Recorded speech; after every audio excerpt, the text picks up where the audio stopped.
Hilton brings you new ways to stay, with experiences that let you capture the glory days. Introducing the Graduate Hotels. Each inspired by local college towns, these stays are always original and never boring. Get in touch with traditions all across the country and enjoy a stay that's a class above the rest. Book at Graduate Hotels with Hilton Honors Points at Hilton.com. It's a win-win. Hilton, for the stay.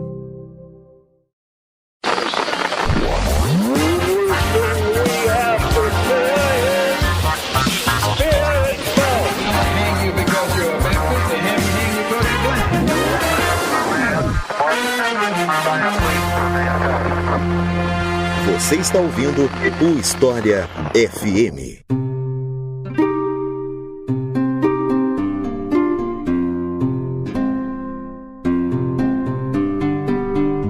Ditados e expressões da antiguidade. Esse é o tema de hoje do História FM. Afinal de contas, apesar de ter esse nome e de fato ser um período muito antigo, a antiguidade deixou pra gente aí várias reflexões filosóficas, arquétipos humanos, influências na literatura, nas leis, enfim, em vários aspectos da nossa vida. E para falar sobre esse assunto, eu convidei novamente Vinícius Aleixo Fedel, a quem eu passo a palavra para se apresentar para vocês. Então, Vinícius, seja muito bem-vindo, fique à vontade para se apresentar para o pessoal.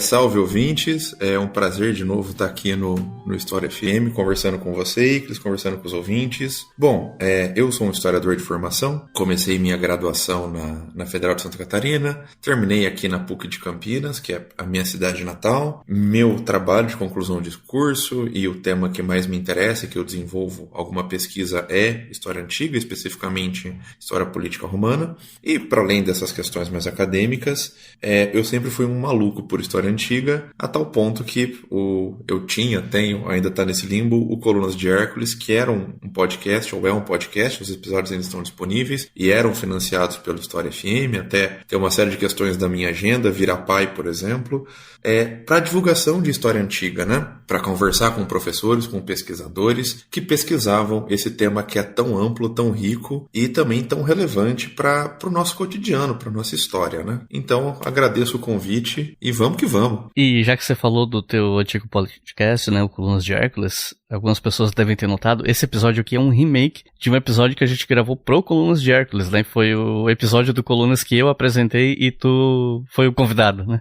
Digamos assim. Foi que a gente brincou de inverter as cadeiras, né? Faz o quê? Uns 4, 5 anos, então eu pensei, eu acho que... Por aí, meu querido. Vale a pena fazer um remake pro História FM, né? Então, vamos lá.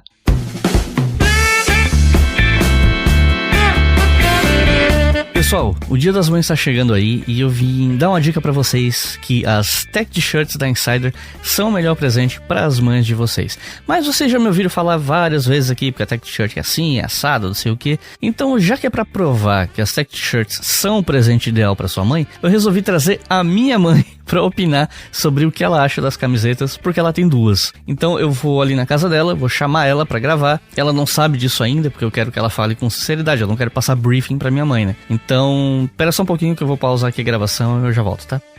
Então, como prometido, eu tô aqui com a minha mãe e com o meu cachorro fazendo bagunça. Então, mãe, comenta aí com o pessoal o que você acha das Tech T-Shirts da Insider.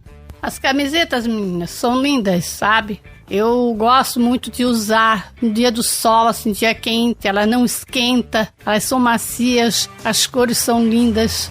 Eu recomendo para todas as mamães. Muito boas. Então é isso, ó, opinião sem briefing, não passei nenhum texto pra ela nem nada. Não, mas é verdade, eu não te passei texto nenhum. Então, se você tá querendo dar um presente pra sua mãe, o presente certo são as Tech Shirts da Insider. E você pode comprar qualquer coisa que a Insider vende com 15% de desconto. Tem dois jeitos. Ou você entra no site da Insider pelo link que tá na descrição aqui do episódio, que aí o cupom já tá aplicado automaticamente. Ou se você entrar no site por outro link, você usa o cupom HISTORIAFM, tudo junto, na hora de fechar a compra. E aí o desconto de 15% vai ser aplicado ali automaticamente, né? Então aproveita essa promoção para dar esse presente excelente para sua mãe, porque depois de usar Insider, nem você, nem a sua mãe vão querer voltar atrás.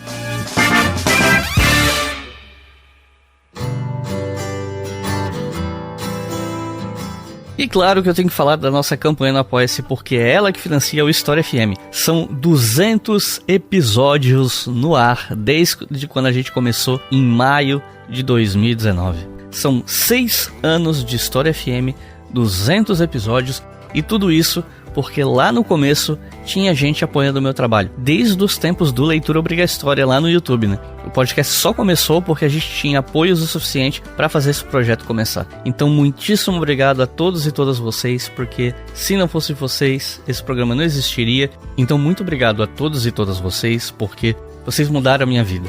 Vocês não fazem só esse programa existir. Vocês literalmente mudaram a minha vida, sabe?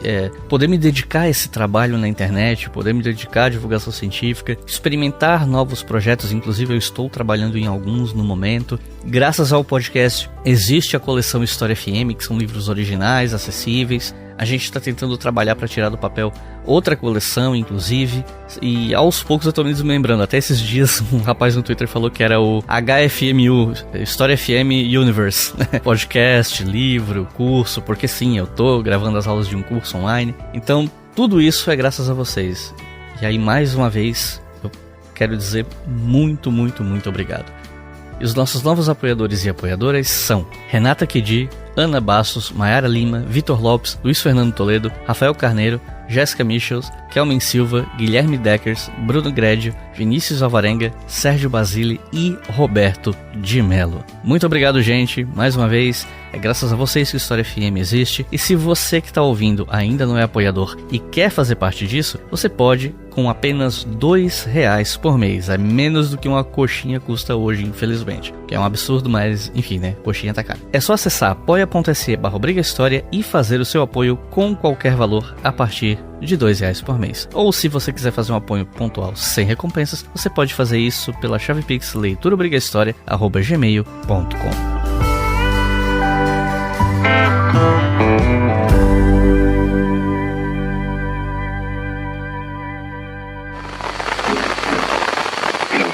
Primeiro, saber que, para os gregos, Homero tinha existido e era um poeta cego que andava de cidade em cidade recitando poemas como a Ilíada e a Odisseia, entre outros. Segundo, ter consciência de que isso faz parte de uma produção oral, uma poesia homérica. Esses poemas e outros poemas que a gente conhece da Grécia Antiga foram produzidos oralmente. Por um homem só, num determinado momento? Não. Por gerações de cantores ao longo de séculos. Eles foram trabalhando, retrabalhando, reformulando esses poemas.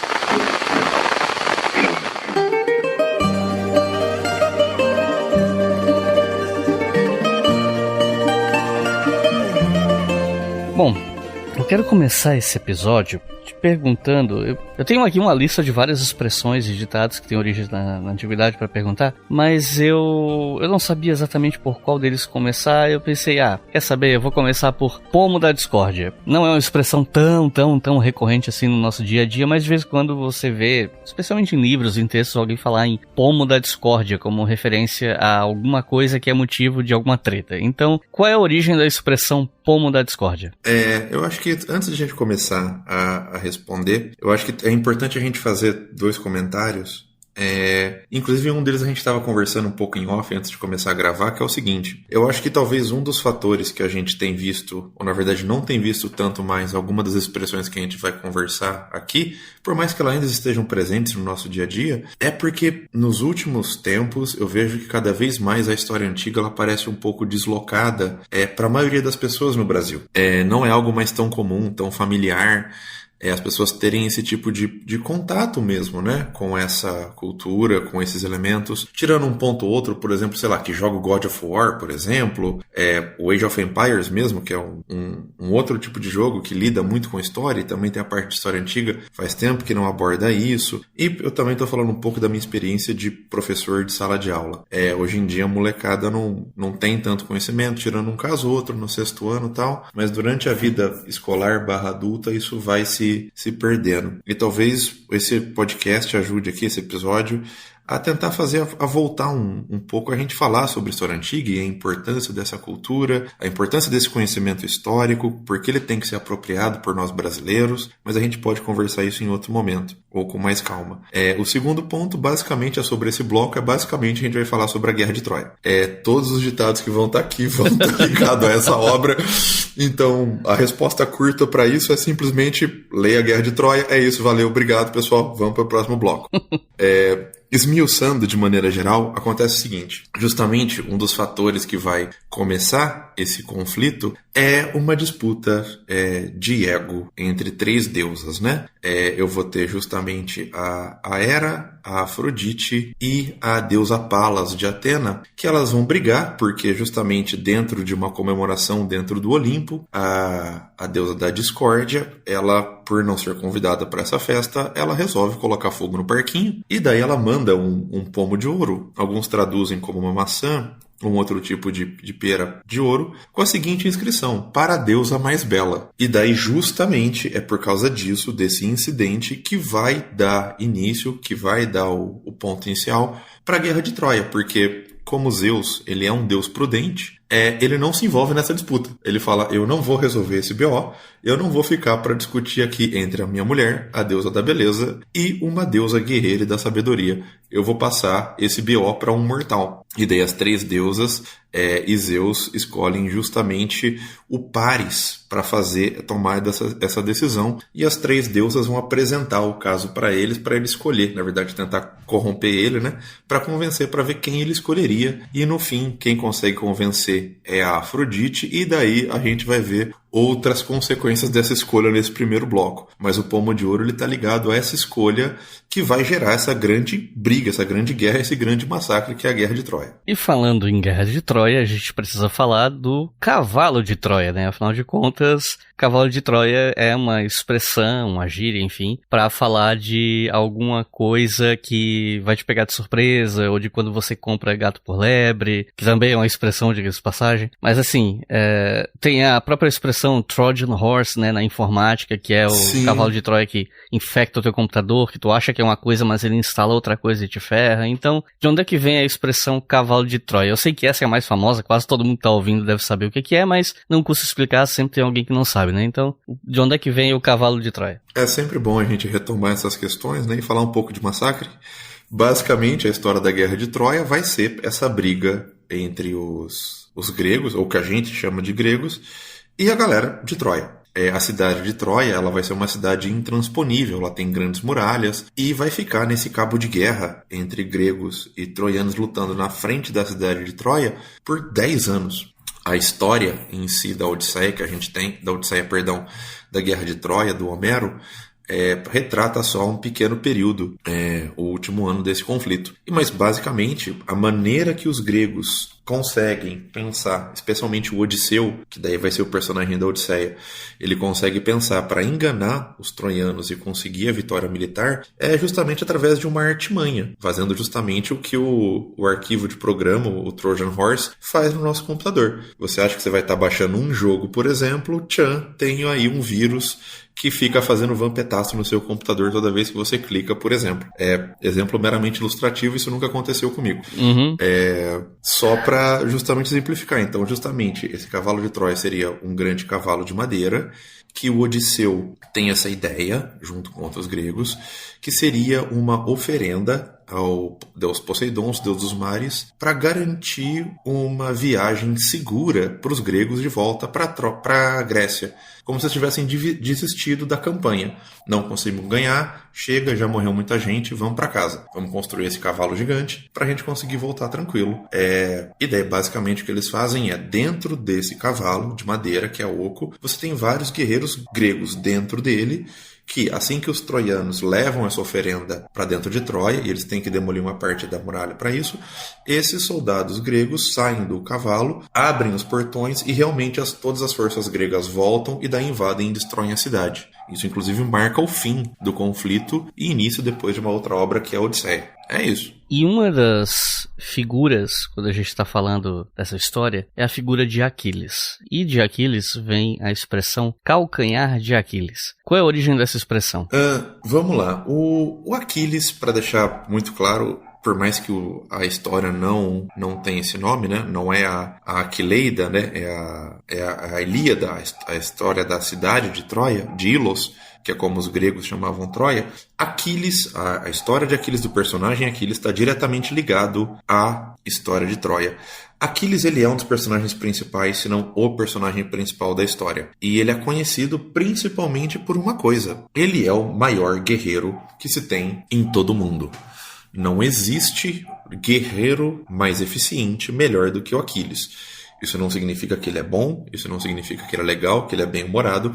Ele só é a melhor pessoa para matar outras pessoas que existiam no mundo grego imaginário do Homero. Um dos fatores que fazia o Aquiles ser tão bom e ser tão importante é o fato de que, na verdade, o Aquiles ele era um semideus. Ele era filho de uma humana, mas que era uma feiticeira, com uma deidade que era um rio. Quando o Aquiles nasce, como a mãe dele era uma feiticeira, ela tem a seguinte previsão, de que o filho dele ia morrer jovem. Ele ia ser um grande guerreiro, mas ele ia morrer jovem. Temendo isso, porque nenhum pai quer perder um filho, ela resolve justamente precaver isso e ela mergulha o Aquiles em um rio. E por onde a água toca, ou seja, quando ele está submerso de cabeça para baixo, quando ele é bebê, ele se torna invulnerável. A grande questão é justamente como ela tem medo de afogar o próprio filho e ela está segurando ele de cabeça para baixo, as águas não molham o calcanhar de Aquiles. Então essa seria justamente a única fraqueza desse grande guerreiro,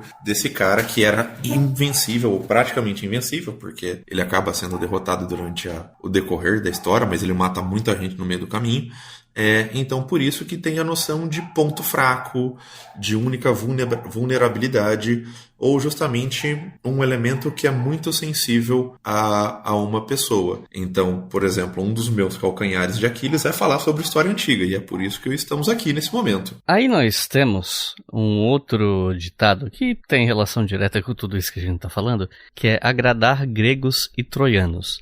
Não, se você viu por aí agradar gregos e goianos, não é assim o ditado. O ditado é gregos e troianos. E aí eu te pergunto qual é a origem disso, muito embora a parte do que você falou até agora já explique, né? A gente só vai aqui, nesse caso, esclarecer justamente que durante a guerra de Troia, gregos e troianos estão de lados opostos. Então, no caso, seria, e dentro da história você vai ter diversas figuras que vão tentar mediar esse conflito, né? Tentar solucionar essa questão. E nenhuma delas vai suceder, justamente porque a ambição do Agamenon e do Menelau, elas são completamente opostas, por exemplo, às ambições, por exemplo, do Paris, que não quer abrir mão da Helena, ou da própria Helena, que está ali junto com os troianos nesse momento. Então, justamente, é ressaltar aquela questão de que, em lados extremamente opostos, você não vai conseguir gerar um meio termo, né? Você não vai conseguir conciliar opiniões, perspectivas extremamente opostas. O que, diga-se de passagem, me lembra muito a política brasileira dos últimos anos, porque toda vez que aparece um candidato tentando agradar os dois lados, falando, porque essa polarização tá acabando com o Brasil, não sei o quê, normalmente esse candidato acaba indo mal nas pesquisas, né? Então, eu ia comentar sobre isso, mas estava um pouco receoso. Eu diria que não só a política brasileira, mas a política mundial, né? Sim. E eu acho muito interessante, como, por exemplo, datando um pouco esse episódio, a gente está conversando aqui em 2025, um pouco depois da eleição americana que reelegeu o presidente Donald Trump. Em algumas análises que eu estava acompanhando, os próprios partidos ali dos democratas, alguns pontos estavam falando justamente isso, que na verdade os democratas foram muito radicais na sua campanha, ou como colocar a Kamala Harris como candidata em oposição, e ao mesmo tempo, na verdade, você tem vários analistas políticas e gente dentro do partido mesmo, na verdade, falando o contrário, que o motivo de ter perdido foi de tentado falar com os dois públicos e não tomar uma posição mais firme para tentar justamente se diferenciar dos seus opositores, né? Sim, de fato. Então, inclusive esse ditado do agradar gregos e troianos aparece muito em eleição por causa disso, né? Mas enfim, tem uma outra expressão, essa já é bem mais underground, essa é uma que eu raramente vejo sendo usada, mas de vez em quando aparece, e justamente porque ela não é tão usada, eu imagino que ela seja mais difícil de entender para quem, né, não tem essa leitura e tal, que é a expressão profecia de Cassandra. De onde é que saiu isso? Cara, eu vou ser honesto com você. Eu conheço a expressão, pessoalmente, eu nunca ouvi na minha vida. Mas basicamente ela parte da seguinte ideia. A Cassandra, ela é também uma das personagens da Ilíada e ela tá do lado dos troianos. Ela é uma figura importante dentro da casa do Príamo, que é o rei de Troia. E basicamente o que acontece com a Cassandra é que o deus Apolo se apaixona por ela e ela rejeita o deus Apolo. O deus Apolo, dentro da mitologia, vamos chamar assim, da Grécia Antiga, ele era o deus de muitas coisas. Ele era o deus da sabedoria, ele era um deus muito ligado justamente a essa questão da divinação, né? Da profecia. E também ele era um grandíssimo do macho escroto. Como boa parte dos deuses gregos, né? Dos gregos. Como a Cassandra rejeita o Apolo, ele resolve fazer uma grande brincadeira com ela, que é o seguinte: eu vou te dar o dom da profecia. Você vai ver o futuro de maneira correta, acurada, você vai conseguir prever tudo o que vai acontecer. E é aí que vem a pegadinha, mas ninguém vai acreditar no que você vai falar. Então é realmente uma grande maldição no sentido de que a Cassandra, ela vê a tragédia de Troia, ela vê o que vai acontecer, mas ela não consegue convencer as pessoas de que aquilo vai acontecer. Então essa expressão, uma profecia de Cassandra, é usado justamente quando você tem alguém que tenta catastrofizar as coisas, né? Que faz uma grande...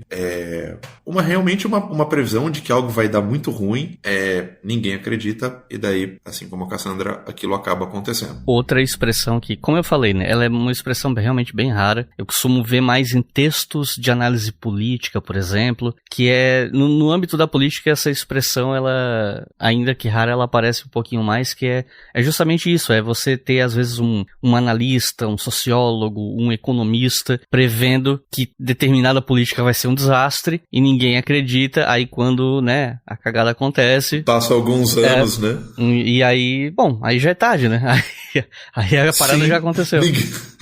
A hora que era pro pessoal acreditar, né? Justamente, porque daí o pessoal, muitas vezes desses analistas, eles estão justamente dando conselhos do tipo, não tome essas medidas, não vá por esse caminho. Aí as medidas são tomadas, as consequências acontecem, e daí o cara tem o grande "eu avisei".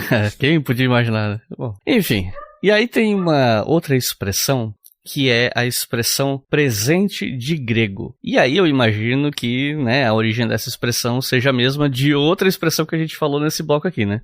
Ela tá ligada diretamente à questão do cavalo de Troia. O cavalo de Troia, ele foi o maior presente que os gregos deixaram para os troianos, e é justamente esse presente que encerra a guerra, que causa esse caos, destruição e morte da cidade. Então, um presente de grego é justamente aquela coisa que pode aparentar ser uma coisa boa, uma coisa legal, mas não é bacana, vai destruir sua vida. Então, eu aconselho a todo mundo, se vê um cavalo de madeira por aí na rua, taca fogo e foge para sua casa. Você já ouviu falar em cavalo de Troia? É bom prestar atenção, pois se você não tomar cuidado, eles podem transformar seu micro num verdadeiro estábulo.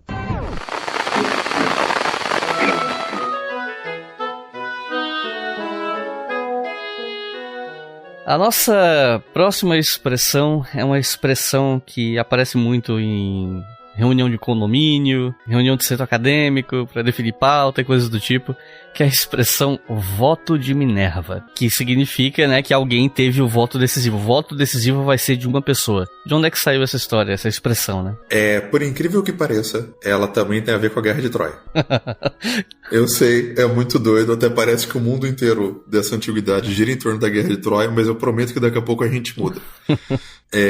Para dar um pouco de contexto, basicamente é o seguinte: no início, quando os gregos eles ainda não partiram do que a gente chama de Grécia para ir para Troia, isso, logicamente, eu estou contando o que o Homero está escrevendo, tá? Eu não estou aqui narrando fatos que realmente aconteceram, etc., mas só para contextualizar realmente a história. Os gregos eles não conseguiam navegar. Estava vindo um vento muito forte contra a maré, e como o barco deles era uma vela, se você não tem um vento favorável, você não consegue navegar. É simples assim. O Agamenon, que é o principal rei dos gregos, ele pede para um sacerdote consultar os deuses e dizer o que eles podem fazer para aplacar esses ventos. O que acontece justamente é que ele recebe uma notícia que ele teria que sacrificar, ele teria que matar a filha mais nova dele. Aí justamente entra essa questão da ganância, da gana de poder do Agamenon. O Agamenon, ele vai lá e ele mata a filha. Ele manda matar, ele manda sacrificar a filha dele. E é um momento muito impactante, bem no começo, porque ela é uma menina muito jovem. Inclusive, ela pede para ser sacrificada por causa disso, por ser jovem, por ser bela, por ser virgem. Ressaltando que esses são valores importantes da idade do bronze. Não é o Vinícius falando, é sempre bom ressaltar essa questão. E, basicamente, a Antígona, a esposa do Agamenon, ela não gosta de ter a filha assassinada. Compreensível. Durante todo o período que ele está em Troia, é a Antígona que governa a cidade, e ela passa todos esses 10 anos planejando a morte do Agamenon. Assim que ele volta, ela com um amante que ela desenvolveu ali, que ela criou um relacionamento amoroso, eles matam o marido, o Agamenon, que mandou matar a filha. Espero que vocês não estejam almoçando. Como vocês podem ver, é um programa tranquilo. Vocês não ligaram no Datena Podcast. É assim que as coisas são na mitologia grega. Me dá imagens, comandante Heródoto! A grande questão é o seguinte: esse casal tem um outro filho, o Orestes. E o Orestes não gosta que a mãe mate o pai porque matou a irmã. E daí o Orestes, ele trama um plano e ele mata a mãe e o amante da mãe que mataram o pai. O Orestes é capturado e o Orestes vai ser julgado. E é justamente nesse julgamento do Orestes que é explicado toda essa história que eu tô contando pra vocês, essa grande tragédia familiar, esse grande casos de família da Silva Bravanel. E daí, justamente, o julgamento, o tribunal, fica dividido. Eram 14 cidadãos, 7 votam que Orestes deveriam ser condenado à morte, 7 votam para que Orestes fosse perdoado por toda essa tragédia que ele vem. E daí que vem o voto de Minerva. Quem é Minerva? Minerva é um segundo nome para a deusa Palas Atena, que é a deusa da justiça. Ela intervém no julgamento e daí ela influencia um dos juízes a mudar o voto dele, e daí entra a questão de que ele finalmente é perdoado. E como daí Atena desequilibrou esse julgamento que estava empatado, ficou essa expressão do voto de Minerva. Aí nós temos aqui uma expressão, essa é fácil de pegar para a maioria das pessoas, mas novamente, não custa nada falar sobre ela, que é trabalho hercúleo. De onde é que vem essa expressão? O trabalho hercúleo, ele vem justamente da noção dos trabalhos de Hércules, os 12 trabalhos de Hércules, que era talvez uma das histórias mais contadas dentro da antiguidade. Eu acho que é importante ressaltar, e a gente sabe disso com base em dados, por exemplo, de vasos e outras formas da cultura material. A figura mais retratada no mundo grego é a figura de Hércules. Então, ele era um semideus, ele era alguém muito popular, ele era muito comum as versões e as histórias dos trabalhos de Hércules dentro da antiguidade. Os trabalhos de Hércules eram justamente 12 tarefas que o Hércules tem que fazer para se redimir após a deusa Hera, em algumas versões, ter feito o Hércules entrar em um frenesi e matado também a esposa e os filhos. Como vocês podem ver, existe aí uma certa repetição de temas de morte de família. E daí justamente vão ser grandes tarefas que ele tem que fazer para voltar a ser reconhecido, voltar a ser perdoado por esse grande crime que ele comete. Em algumas outras versões, essas listas de trabalhos são tarefas que ele tem que fazer para realmente provar que ele não é meramente só um semideus, mas que ele seria digno de chegar ao Olimpo. Você tem várias versões das motivações e detalhes, mas os 12 trabalhos em si são, de maneira geral, um consenso. E principalmente é o seguinte: todos eles não são coisas simples, não são coisas tranquilas, são coisas muito trabalhosas. E daí justamente que vem a noção do trabalho hercúleo, ou seja, do trabalho de Hércules. E inclusive inspira o nome de um bom podcast de história antiga chamado Colunas de Hércules. Tá no Spotify, tá em outros agregadores. Recomendo que vocês escutem. Dizem que o apresentador é muito bacana, não conheço. Assim, tem gente que gosta, tem gente que não gosta. Escutem e opinem. E falando dos trabalhos de Hércules, né? Tipo, assim, o Hércules é um personagem que apareceu em muitas mídias e tal. E uma das mídias que ele aparece são animações, jogos e tal. E aí você tem, por exemplo, aquele Hércules da Disney enfrentando a Hidra. E, já que a gente tá falando de Hércules enfrentando a Hidra, vem a expressão bicho de 7 cabeças. Você pode explicar a origem dessa expressão? É justamente um retrato desse combate que ele vai ter, né? Eu acho que é importante pontuar também, eu não sei se você chegou a ter contato com isso, mas pra mim, pelo menos, a primeira vez que eu ouvi do trabalho dos Hércules foi lendo um livro do Monteiro Lobato, quando eu era criança. Não, eu não. Que era justamente que era o Sítio do Pica-Pau Amarelo e os 12 trabalhos de Hércules. Na verdade, bem interessante. O contato que eu tive da Batalha de Hércules com a Hidra foi, na verdade, com, se eu não me engano, um jogo do PlayStation baseado na animação do Hércules da Disney que os amigos meus estavam jogando e eu assisti eles jogando. Acho que foi esse. Ou aquela série horrorosa com Kevin Sorbo que passava na TV. Cara, não fala assim dessa série. Ela mora tanto no meu coração. Não, ela era muito legal. Todo mundo tem direito de ter mau gosto, mas assim... Assim, eu não defendo que ela era boa, mas ela era muito divertida. Tudo bem. Especialmente os crossovers com a Xena. Mas voltando, a Hydra, ela vai ser um bicho que ela tem uma característica muito importante, que é sempre que você cortava uma cabeça dela, 2 nasciam no lugar. Então, inicialmente, o que parecia ser algo simples pro Hércules, que era simplesmente ir lá e derrotar um monstro marinho, começou a cada vez mais se tornar algo mais complexo, se mostrou algo muito mais difícil, porque toda vez que ele cortava uma cabeça, outras 2 nasciam no lugar, e daí esse problema vai se tornando cada vez mais complexo, até que depois ele encontra a solução, que é parar de cortar as cabeças e começar a queimar essas cabeças que ele vai tendo, que esse bicho vai criando, né? É daí que vem essa expressão, justamente o bicho de 7 cabeças. Além de ser também um filme com o Rodrigo Santoro sobre a questão antimanicomial, que também eu recomendo, e isso reforça também a ideia que se você tem um problema, se você tacar fogo nele, é melhor do que você cortar a cabeça. Grandes lições que a humanidade deixou pra gente, né? Desde os primórdios. Sim. Só um exemplo, por exemplo, se os troianos tivessem tacado fogo no cavalo, a cidade deles não teria sido destruída. Exatamente. Aí, ó. Isso só prova o meu ponto. Olha lá. Fica a lição desse episódio. Outra questão que me remete a Hércules também é a expressão carregar o mundo nas costas. Que, né, é uma expressão que remete a você ter você tá passando por uma situação muito terrível, você tá se virando como dá pra lidar com os problemas da sua vida, parece que tudo tá dando errado, e aí a gente fala, né, que o sujeito tá carregando o mundo nas costas. De onde é que vem essa expressão? Essa expressão, ela vem justamente de uma outra parte da mitologia grega. Tá muito mais ligada, por exemplo, a obras que são mais ou menos contemporâneas de Homero, que são, por exemplo, obras do Hesíodo e alguns outros trabalhos, muito mais ligado à questão da criação do mundo e da relação dos deuses gregos com outras entidades muito poderosas, inclusive a gente vai falar mais pra frente sobre uma delas, que eram os titãs. Dentro de uma dessas versões de criação do mundo, etc., você vai ter a figura do Atlas. Não é um livro de mapas, mas é um cara gigante que vai justamente sustentar o que seria o planeta Terra.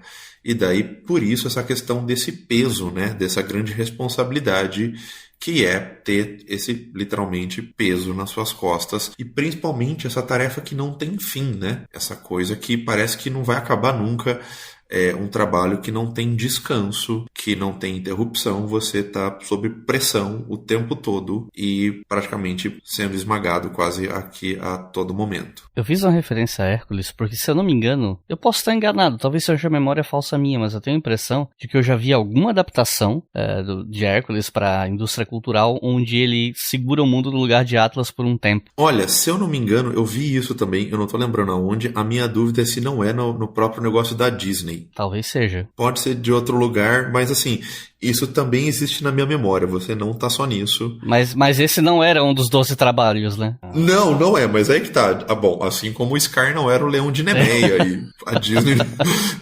É bom lembrar que na versão da Disney, Zeus e Hera são um casal amoroso e Zeus nunca traiu Hera, então assim... A adaptação da Disney não é referência, né? Não, já que a gente já tá inventando mesmo, já começou a inventar aí, vale qualquer coisa agora. Até Zeus fiel. Exatamente. Agora cabe ao presidente do TRE, Iedo Simões, dar o voto de Minerva.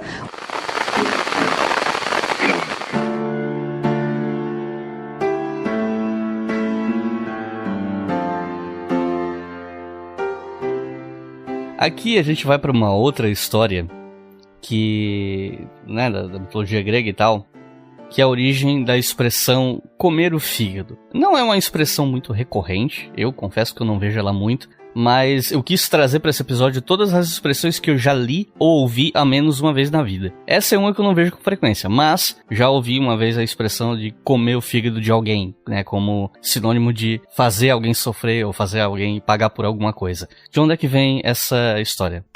Eu acho legal essa história e, se você me permitir, essa história, essa expressão, ela tem a ver também diretamente com uma outra história, que é justamente a questão da criação do homem e principalmente da relação entre deuses, homens e o primeiro sacrifício.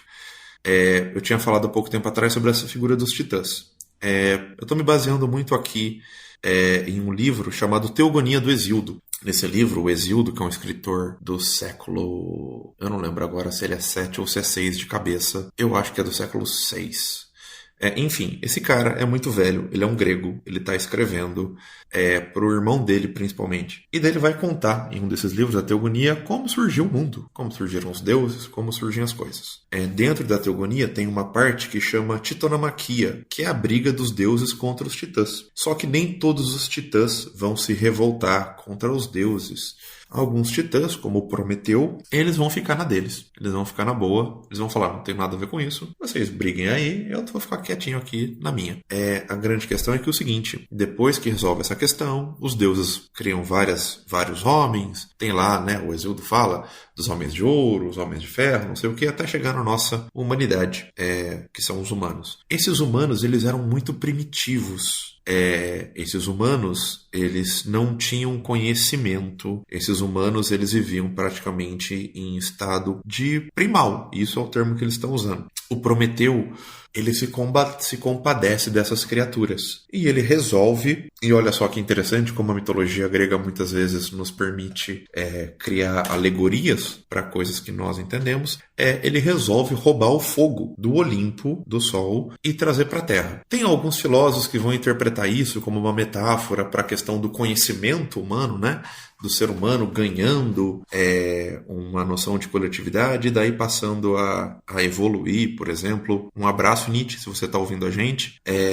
E daí justamente a grande questão é como ele rouba o fogo sem autorização dos deuses e ele dá esse fogo para os homens. Zeus fica putaço. Zeus fica putaço porque quando os seres humanos têm o domínio do fogo, eles passam a serem seres independentes dos deuses. E os deuses gregos não gostavam de não ser cultuados. E daí, basicamente, o Zeus fica muito bravo com Prometeu. E daí Prometeu fala, foi mal, galera, foi mal, desculpa aí, eu vou remediar isso. E daí a figura de Prometeu que reúne os homens, que ele roubou o fogo, e daí ele vai ensinar os homens a, de maneira própria, cultuar os deuses. A grande questão é que o Prometeu, ele era um grande de um fanfarrão e ele não gostava muito dos deuses. E ele engana Zeus, ele engana os deuses. O que o Prometeu ensina? Ele ensina que ao se fazer um sacrifício para os deuses, o homem tinha que, por exemplo, quando eu digo homem eu falo o ser humano, mas é bom lembrar que essa é uma sociedade patriarcal.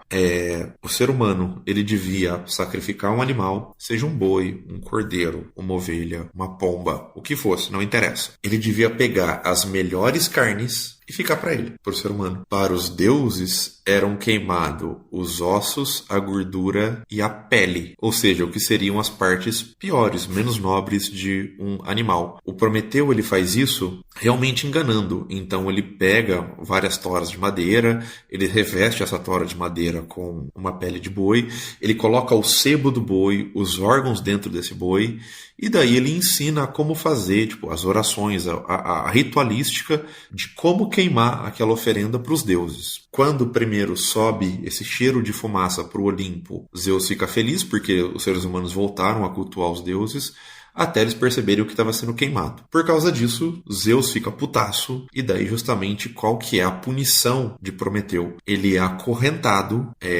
nos pés do Monte Olimpo, onde os Zeus também dá um presente para ele, a imortalidade. Só que durante todo dia, uma águia, que é a ave que representa Zeus, vai até Prometeu e come o fígado de Prometeu. E daí durante a noite esse fígado se regenera e ele nunca morre nessa tortura eterna. Aí aqui a gente vai para uma outra expressão, essa é bem conhecida, é bem popular, que é toque de Midas, que é a ideia de que alguém que tem o toque de Midas é alguém que faz as coisas darem certo, que pega uma coisa que tá ruim e faz ela ficar boa, tipo, sei lá, chama o diretor tal pra dirigir o filme porque esse diretor é muito bom e ele vai pegar um roteiro ruim, vai fazer milagre e o filme vai ficar bom. É porque o cara tem o toque de Midas, enfim. De onde é que vem essa história? Não, e se me permite, é interessante porque é o seguinte, essa expressão, ela tem esse sentido e não tem nada a ver com a história, né? É uma coisa incrível como nesses casos, algumas vezes a gente deturpa completamente o final da mensagem, o que tá acontecendo em si, justamente por uma característica dessa história. Porque a história do Midas é uma história trágica, né? O Midas, ele era um rei, e basicamente ele era um rei que ele tinha uma grande ganância, e ele deu muita sorte na vida dele. Qual que é a grande sorte que ele tem na vida? Tinha um deus que era o deus... eu tô com Baco na cabeça, que seria o nome latino, mas em grego seria o Dioniso. Ele é o deus do vinho, ele é o deus da bebedeira, ele é o deus de várias coisas. O Dioniso, ele sempre andava com um mortal, que você me perdoe, mas agora justamente eu esqueci o nome dele, mas que era o parça do Dioniso. Eles viviam andando por aí, bebendo, tranquilo, tal, não sei o quê. O deus dos Noia.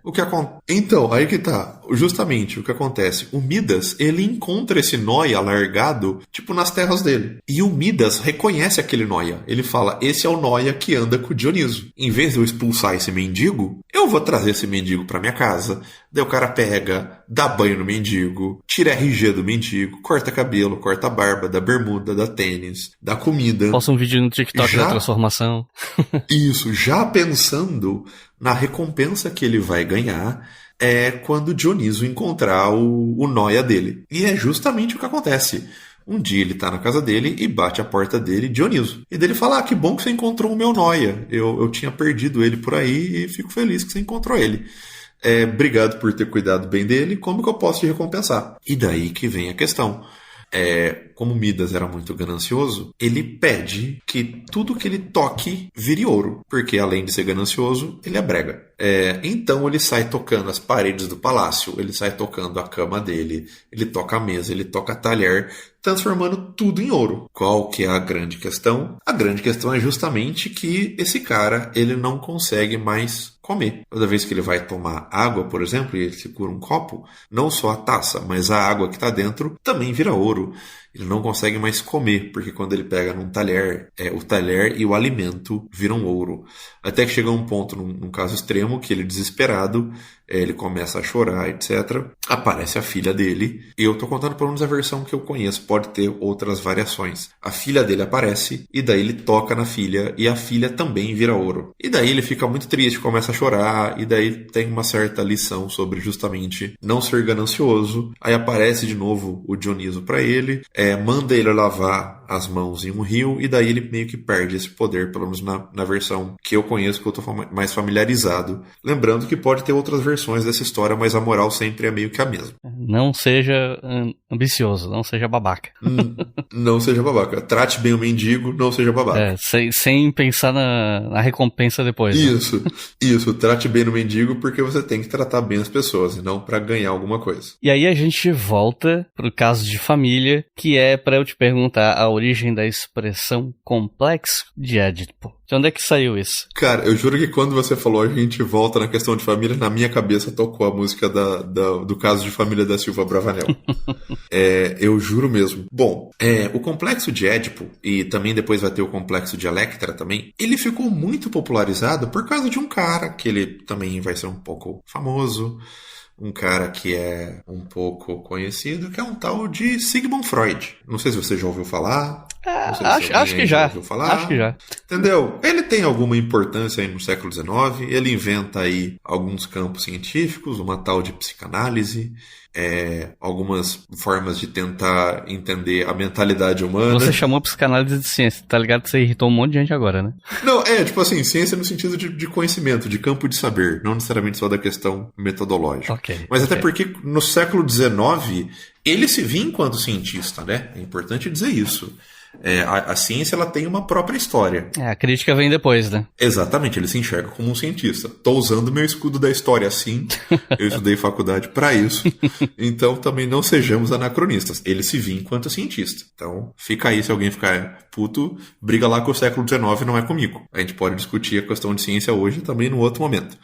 Basicamente é o seguinte, novamente, você tem essas histórias da mitologia grega e, assim, por mais que essas histórias elas pertencessem a esse contexto da antiguidade, elas vão ser reproduzidas por muito tempo em contextos diferentes. A tal ponto que justamente em Viena, no século XIX, essas histórias continuavam sendo contadas e principalmente encenadas. É importante lembrar que algumas dessas histórias, por exemplo, elas eram peças de teatro. E o Freud, quando ele está justamente pesquisando essa questão da relação entre o desejo do filho pela mãe, ele já está com algumas ideias na cabeça, mas ele não está conseguindo sintetizar isso de uma boa forma. E aquele desejo que, no termo do Freud, pelo pouco que eu estudei e tal, é aquela questão do desejo... O desejo sexual do Freud não está ligado à sexualidade, né? É muito mais aquela coisa do impulso, do subconsciente, enfim. E daí ele vai assistir uma montagem da peça de Édipo, do Eurípides. E nessa peça de Édipo, basicamente, o que acontece é justamente isso. É a história desse personagem do Édipo, que quando ele era criança, os pais dele receberam uma previsão de que aquela criança, ela ia matar o pai e casar com a mãe. Esse é um destino terrível, né?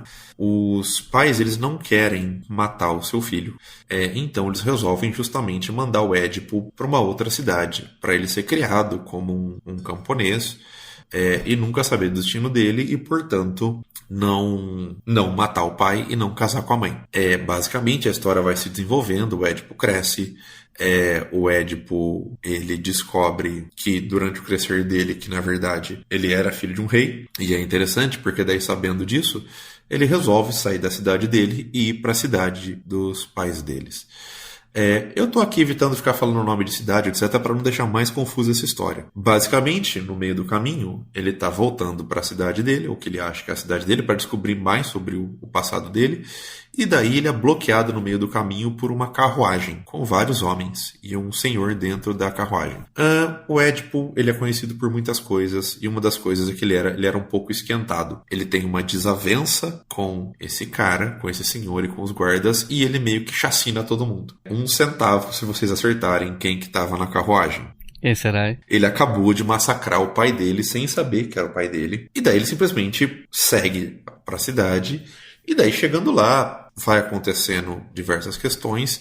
E basicamente a rainha, que fica sabendo que o seu marido foi assassinado, agora ela está solteira, e ela percebeu que chegou um boy novo na cidade. Ela se apaixona por esse boy novo e eles casam. Alguns anos depois, justamente, é que daí você vai ter, durante o desenvolver da história do Édipo, que chega onde, quando ele já está rei, ele já assumiu o trono, ele já está governando há alguns anos, chega esse grande momento de revelação que aquele velho que ele tinha assassinado há anos atrás era o rei, e principalmente que era o pai dele. E a rainha que ele casou era a mãe dele. A rainha, inclusive, eu acho importante mencionar isso e aqui eu estou me baseando na peça do Eurípides, tá? Ou pelo menos na versão da história do Eurípides. Tem dois momentos que eu acho muito interessante dessa peça. É que tem um momento que o Édipo, ele tá conversando com a esposa dele, e daí ele comenta, nossa, tipo, essa noite eu tive um sonho muito estranho. Eu sonhei que eu casava com a minha mãe. E daí a resposta da esposa dele é tipo assim, não, mas isso é normal, todo mundo já sonhou com isso, fica tranquilo. Então é muito interessante como a gente consegue, talvez, pelo menos segundo Eurípides, perceber que já existia um complexo de Édipo antes do Freud pensar no complexo de Édipo. E a segunda questão é justamente ressaltar na sagacidade da personagem da esposa do Édipo, porque ela percebe que ela é a mãe do Édipo antes que o Édipo perceba na história. Inclusive por isso ela se retira da peça, ela vai se matar no quarto, enquanto que o Édipo fica maluco e ele arranca os 2 olhos dele e sai pelo mundo maluco e cego. E aí, a próxima expressão é uma expressão... Nessa animação... Nesse clima, né? Nesse clima super agradável, bem pra cima. Energia, ó, lá em cima. Aí a gente vai para a próxima expressão, que é Caixa de Pandora. Outra expressão que é bem conhecida, né? De onde é que vem essa história? A Caixa de Pandora, ela tá ligada diretamente ao que eu tinha comentado antes da história do Prometeu. Antes de mandar acorrentar e dar imortalidade pro Prometeu, como Zeus, ele não é uma pessoa pouco vingativa, ele é muito vingativo. Ele resolve não só punir Prometeu, mas punir a humanidade inteira no meio do caminho. E uma das coisas que ele resolve fazer também para punir o Prometeu e a humanidade ele resolve mandar uma maldição para o mundo. Para isso, ele resolve dar uma esposa para Prometeu. Só para deixar claro, a maldição não é a esposa, mas é o que a esposa carrega. Ele manda Hefesto, que é o deus do artesanato do ferro, por exemplo, ele é um deus ferreiro, moldar em bronze uma mulher. A mulher mais bonita que ele já viu. O Hefesto se inspira na Afrodite para esculpir a estátua de Pandora. E ele manda cada um dos deuses dar um presente para essa figura, que vai ser a Afrodite, até que chega justamente a Hera, a deusa da discórdia, e dá curiosidade para ela.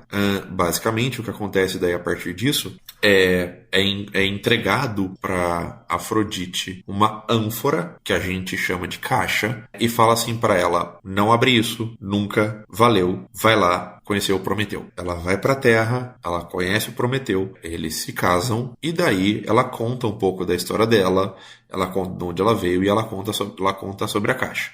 E daí o Prometeu ressalta, não abre isso não é boa coisa, por ser um presente dos deuses e pelo que eu fiz para os deuses, a gente não pode confiar nisso. A questão é justamente que um dia o Prometeu ele tá de bobeira, ele dá um vacilo, ele sai de casa e a Pandora fica. Como a Pandora tem a curiosidade dentro dela, ela vai lá e abre essa ânfora. Quando ela abre essa ânfora, dentro dela saem todos os males da humanidade. Até aquele ponto, o ser humano ele vivia em um período onde ele não envelhecia, não tinha doença, não tinha fome, não tinha catástrofe. Então, o mito de Pandora e de Prometeu, eles falam muito sobre esse processo de tornar o homem um ser humano material, sair um pouco daquele campo que seria um mundo idealizado, um mundo perfeito, e relatar um pouco nisso do que seria a vida no que a gente chama material da Terra. Fazendo um paralelo, essa história é mais ou menos sobre você comparar a questão bíblica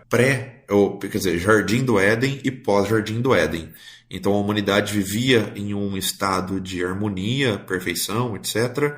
E a ânfora de Pandora, ela vai justamente mudar isso, ela vai trazer o ser humano para um estado humano, onde a gente morre, a gente envelhece, a gente trabalha, e daí você tem todas essas mazelas, e ainda tem uma versão mais bonitinha, que por mais que no final saiam todos os males, por último ainda sai a esperança, que daí faz o que a gente ser humano mesmo, né?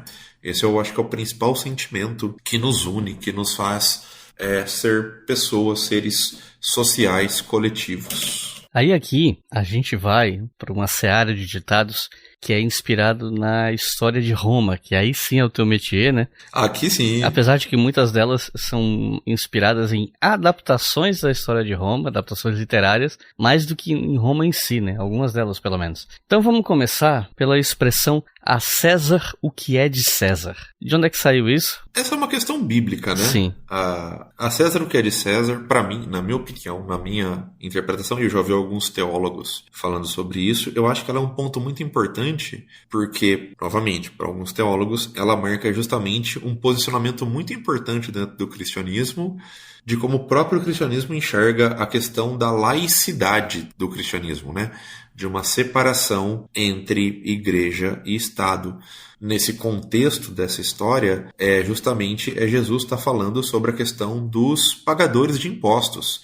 E perguntam para ele o que os cristãos deveriam fazer com a questão do imposto. E o que ele ressalta é justamente essa questão de que, dai a César o que é de César, no sentido de que é o seguinte: as moedas que eram estampadas com o rosto dos imperadores, etc., vocês devolvem para os imperadores, vocês pagam seus impostos. Ser cristão não tem nada a ver com isso. Ser cristão tem a ver com amor ao próximo, etc., então não tem por que vocês quererem matar o cobrador de imposto porque ele é romano e vocês são cristãos, por exemplo. Então vamos separar essas coisas aí, não matem as pessoas. Eu acho que é uma mensagem principal que Jesus vai falar durante a Bíblia inteira, inclusive os pagadores de impostos. Outra expressão tem a ver com antiguidade e Bíblia, inclusive, é a expressão "lavo minhas mãos", né? Quando você diz, tipo, não, eu lavo minhas mãos, significando que esse problema não é mais seu. Eu não tenho nada a ver com isso. Exatamente, não tenho nada a ver com isso. Fiz o que eu podia fazer, não é problema meu. A gente tá num momento bem bíblico aqui, né? Sim.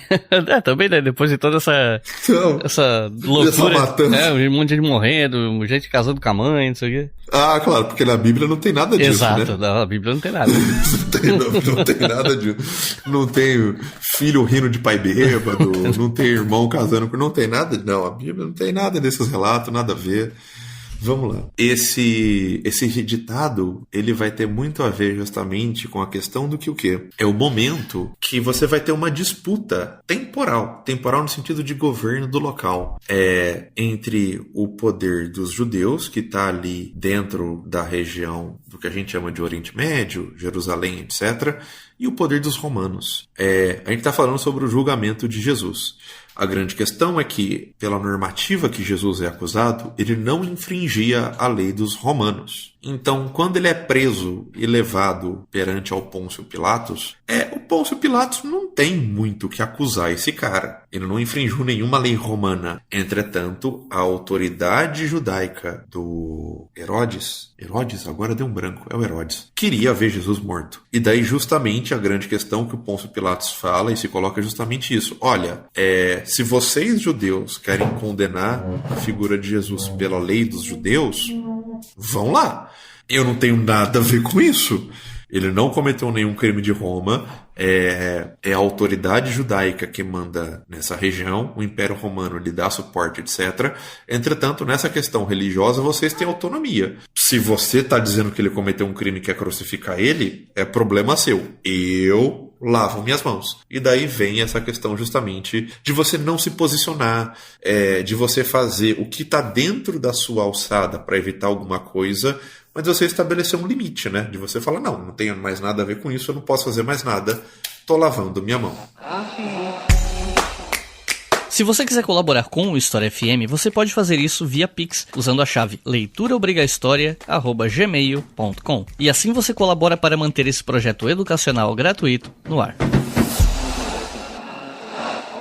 Aí agora a gente sai um pouco da Bíblia e a gente vai para uma expressão que ela não é tão obscura quanto algumas outras aqui que a gente falou, mas também não é uma expressão que aparece o tempo todo, que é a expressão vitória de Pirro, ou vitória pírrica, como alguns falam, né? De onde é que saiu essa história? Sim, eu adoro essa expressão, eu uso ela bastante pessoalmente. Vamos lá, quem que é o Pirro? O Pirro, ele é um general. Ele é um general justamente ele é um general do que a gente chama de Grécia. Ele é o rei de Épiro. O que acontece? Durante mais ou menos o século III, século II antes da Era Comum, o mundo romano, para variar, o mundo está em guerra. Roma está se expandindo, ele está lutando contra várias lutas ao mesmo tempo, vários conflitos, várias campanhas. O Pirro, que é esse general, ele quer tentar justamente manter a independência ou a não influência romana dentro ali da região da Grécia, especialmente ali da cidade dele de Épiro. O que ele resolve fazer ele junta o exército dele e basicamente ele invade a Península Itálica. Ele vai ter uma série de campanhas que são chamadas guerras pírricas, a guerra contra Pirro ou a guerra de Pirro. E basicamente é o seguinte, depois de uma dessas principais batalhas, ele ganha a batalha, mas ele perde 2/3 do exército dele. Ou seja, ele comprometeu toda a campanha militar que ele tinha planejado, comprometeu a defesa da cidade dele em uma batalha. E daí vem essa expressão justamente porque, em teoria, ele teria dito a seguinte frase: mais uma vitória dessa e eu tô arruinado. Então, a noção da vitória de Pirro é justamente aquela noção de que ganhou, mas não levou. Você pode ter ganho algo, entretanto, o processo de litígio, de briga, ele foi tão desgastante que ele causou tanto danos a você quanto causou ao seu rival, ao seu inimigo. Então você não tem realmente um real ganho, uma real vitória. É meramente um título ou uma questão que você está enfrentando ali.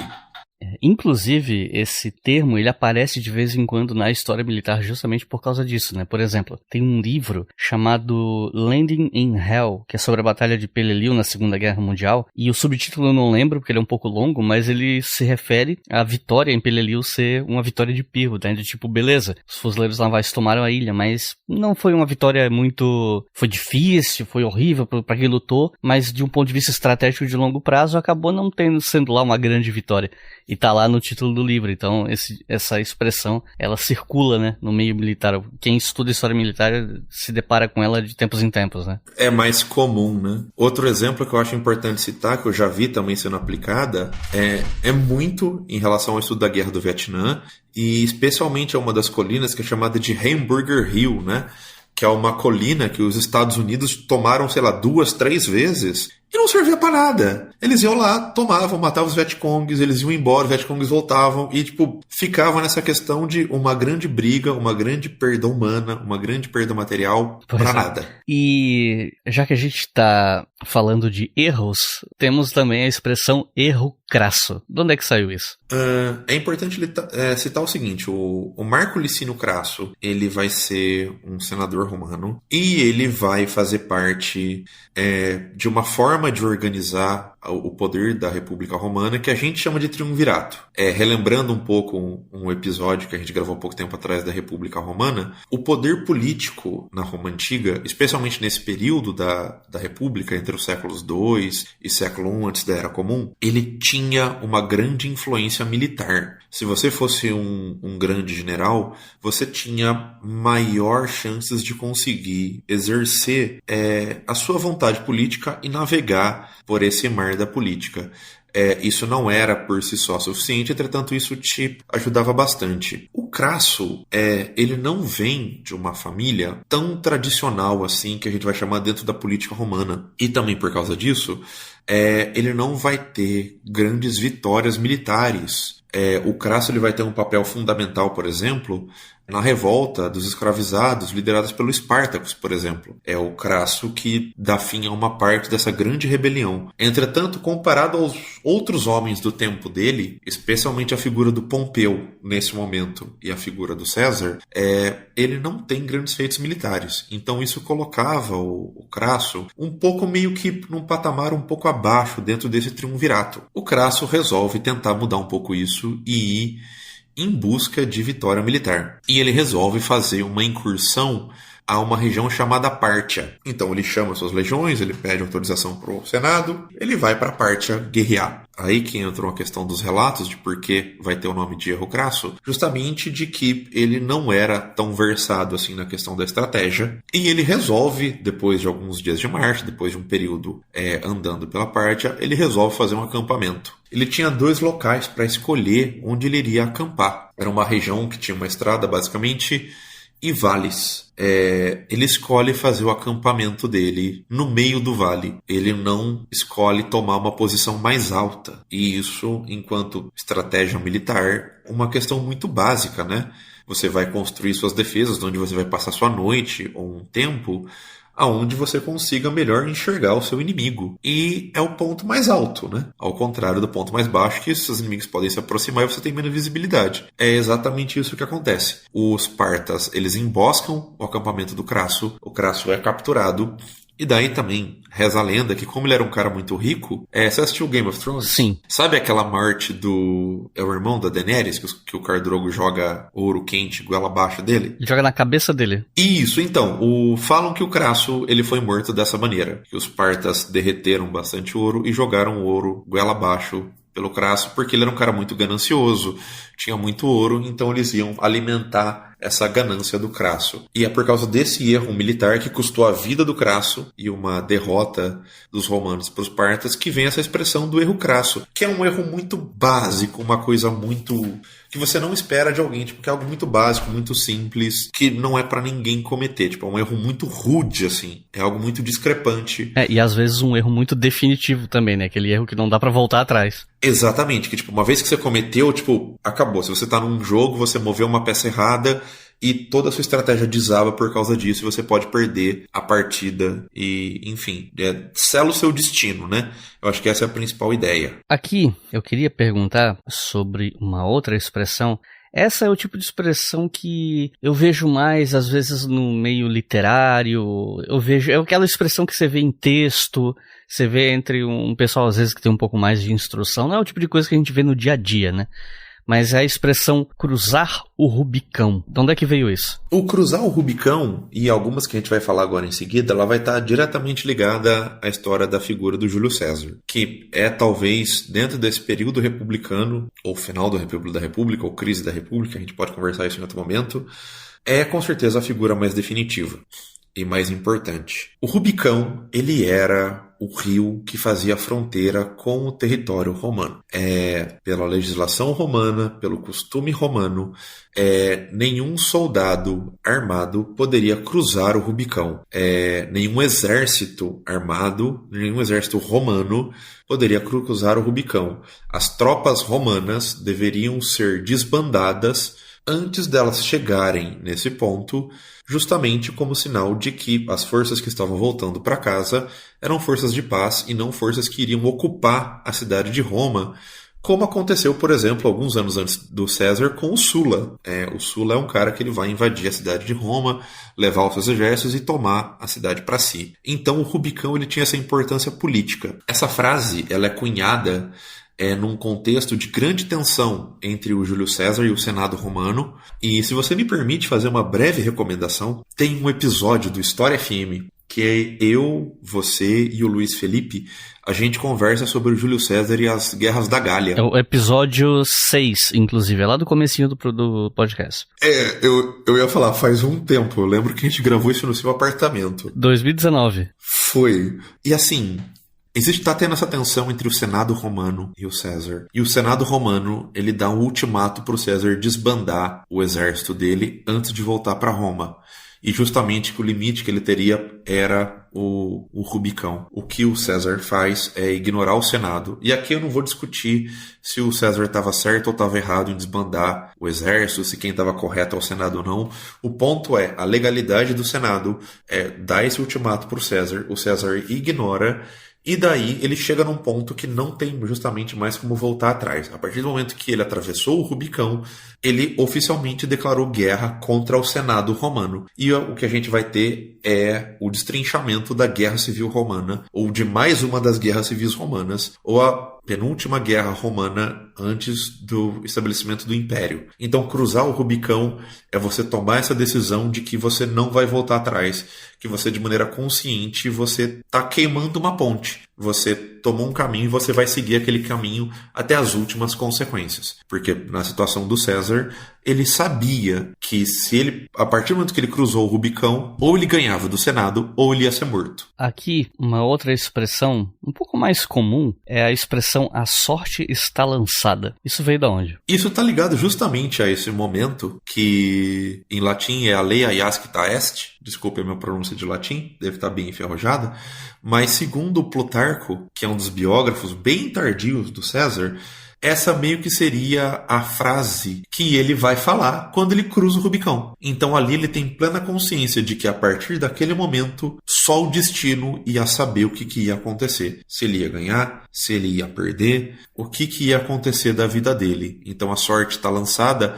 Essa noção justamente ligada, uma vez que eu atravessei o Rubicão, que eu não posso voltar atrás, só o tempo, só o destino vai poder definir o que vai acontecer daqui pra frente. Outra expressão que... essa ali não é um ditado que a gente usa no dia a dia, mas é o tipo de coisa que muita gente posta em rede social quando tem alguma vitória na vida, conquistou aquele emprego dos sonhos, sei lá, terminou a faculdade, às vezes aparece, a pessoa vai lá e posta, vi e venci. Da onde é que saiu isso? Essa também seria uma das frases que o Júlio César fala em uma das campanhas dele. É interessante que a gente usa para conquista e tal, e ele está se referindo a um grande massacre e basicamente genocídio que ele comete. Basicamente, o César ele vai falar essa frase quando ele conquista a Gália. A Gália é a principal conquista militar romana do César, especialmente depois da Batalha de Alésia, que é uma batalha surreal, onde a superioridade romana, em termos de estratégia, de treinamento, etc., se mostra em uma proporção de número de adversários muito grande. O César está sitiando uma cidade e basicamente chega um exército de reforços atrás da linha do César, e em vez de fugir ou parar de sitiar a cidade, o César basicamente manda construir uma segunda muralha, então ele se coloca no meio de duas forças inimigas e ele derrota essas duas forças, ao mesmo tempo que ele acaba com toda a resistência da Gália com esse combate. Ele captura a principal cidade da Gália, que é Alésia, consolidando justamente o seu poder militar. Essa frase, ela está em um dos livros que o César escreve, que é o Bellum Civili, que é o relato que o próprio César faz sobre a Gália, e ele está descrevendo sobre justamente essa campanha. Ele viu a Gália, ele chega na Gália e ele conquista essa grande região que ninguém acreditava que ele ia conquistar. Então, basicamente, é ele reafirmando o quanto ele é bom. Jesus deixa bem claro que ele não estava atrás de poder, não se envolvia em política. Daí a César o que é de César e a Deus o que é de Deus. Jesus não se envolvia em política.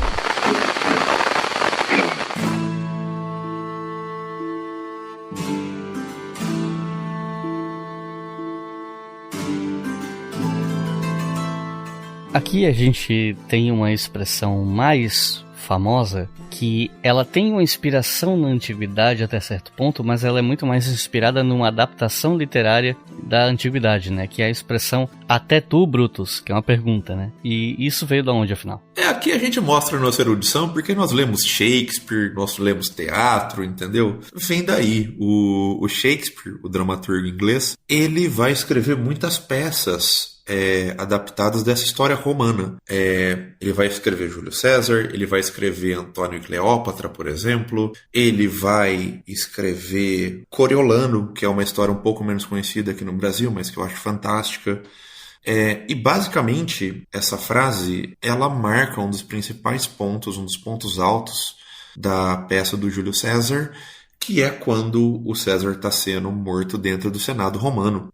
E a figura principal que vai articular a morte do César era o seu amigo, e alguns tratam até como se fosse um certo filho adotivo, eles tinham uma grande proximidade, o Brutus. Nós não temos nenhum vestígio histórico da época dizendo que o César falou uma coisa dessa. Eu, pessoalmente, acho pouco provável alguém que está sendo esfaqueado pensar em falar alguma coisa que não seja Pois é. Mas vem da peça do Shakespeare, Até Tu, Brutus, que é quando o Brutus esfaqueia o César, e o César olha no rosto do Brutus e fala essa frase de grande impacto, né? E para terminar, uma expressão que eu acho que hoje em dia ela é mais comum, que é a expressão: se você quer paz, prepare-se para a guerra. Não é o tipo de coisa que um amigo fala pro outro no dia a dia, mas é uma expressão que ficou conhecida, né? Então, onde é que veio isso aí? Pra você ter uma ideia, eu via muito essa frase jogando Home Total War, o primeiro. Sempre aparecia frases de autores da antiguidade. Essa frase não é nenhuma expressão, para ser honesto, ela é literalmente uma frase tirada de uma obra de um escritor romano, que é o Vegésio. O Vegésio ele vai ser um escritor romano do século IV, e ele vai escrever um livro que basicamente é sobre a história militar romana. Então ele vai lá fazer um grande compêndio das histórias das lutas romanas. Dentro desse livro, em determinado momento, quando ele vai falar um pouco sobre a política da Pax Romana, mas principalmente como Vegésio enxerga como se deveria ser pensada a questão de organização de um exército, né, de um estado, de uma região para a guerra, é esse ditado: se você quer paz, você tem que se preparar para a guerra. Então você tem que ter um exército forte, permanente, para garantir que o seu território não vai ser invadido, que você não vai ser conquistado por outro povo, principalmente porque o momento que ele está vivendo é um momento de grande instabilidade dentro do Império Romano. É um momento onde já o exército romano ele já está muito mais fragmentado, você vai ter muitas questões de povos germânicos sendo integrados ao exército romano, em alguns casos até já algum processo de certa fragmentação dentro do Império Romano. É daí que surge essa origem dessa frase, né? Marco Licínio Crasso ficou famoso por integrar o primeiro triunvirato romano, ao lado de Pompeu Magno e Júlio César. Era dono de uma impressionante fortuna, contudo, queria obter glórias como aquilo que efetivamente não era, um habilidoso líder militar.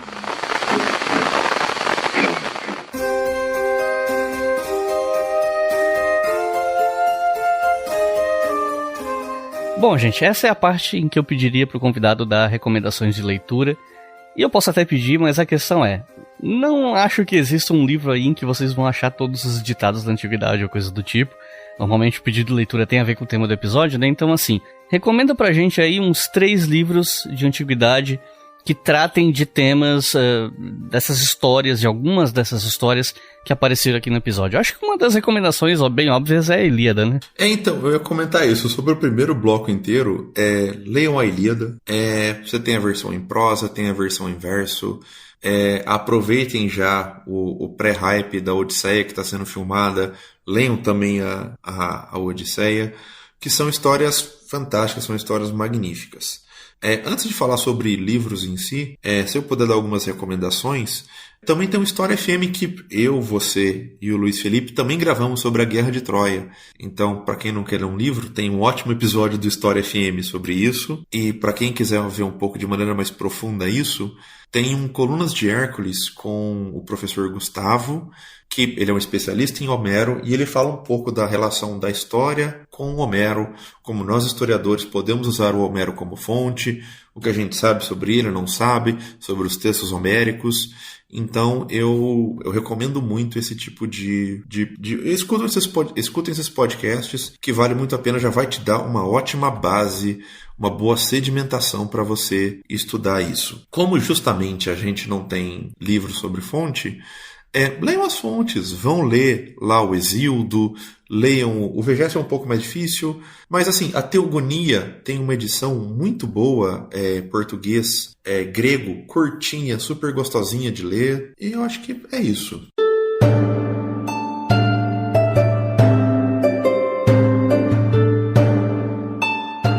Então é isso, gente. Vinícius, tem alguma consideração final? Não, só que é sempre um prazer estar aqui, sempre é um prazer falar sobre história antiga, ressaltando a importância desse campo, principalmente porque, por mais que aqui no Brasil, às vezes ele está sendo deixado de lado, lá fora ele não está, pelo contrário, cada vez mais lá fora tem se voltado a essa questão de um estudo clássico, de uma história antiga, e cabe a nós pensarmos justamente, então, talvez, por que nós, no Brasil, aqui não falamos tanto de história antiga, e que nós também devemos ter acesso a esse conhecimento, que é importante. Ele fala sobre identidade, ele ajuda a gente a entender várias questões do nosso mundo atual, que são ressignificadas através da história, e também porque é muito legal você ler essas histórias. Tem histórias fantásticas que vão te prender e capturar, e são realmente gostosas de ler. Então é só agradecer mesmo, valeu pessoal, e um abraço. Então é isso, gente. Muito obrigado por terem ouvido até o final. Não se esqueçam que as indicações aqui do fim do episódio, ou algumas delas, porque foram várias,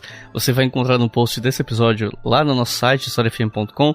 Me segue lá no Instagram, @brigahistoria. Tô toda hora postando coisa lá. E claro, apoiem a gente em apoia.se/brigahistoria. Então é isso. Muito obrigado e até a próxima.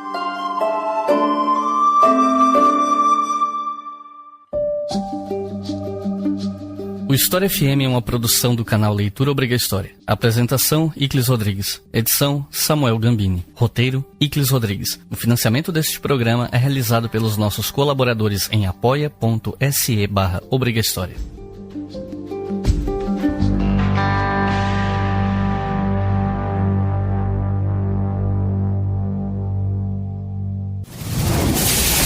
Esse podcast foi editado por Samuel Gambini, samuelgambiniaudio.com.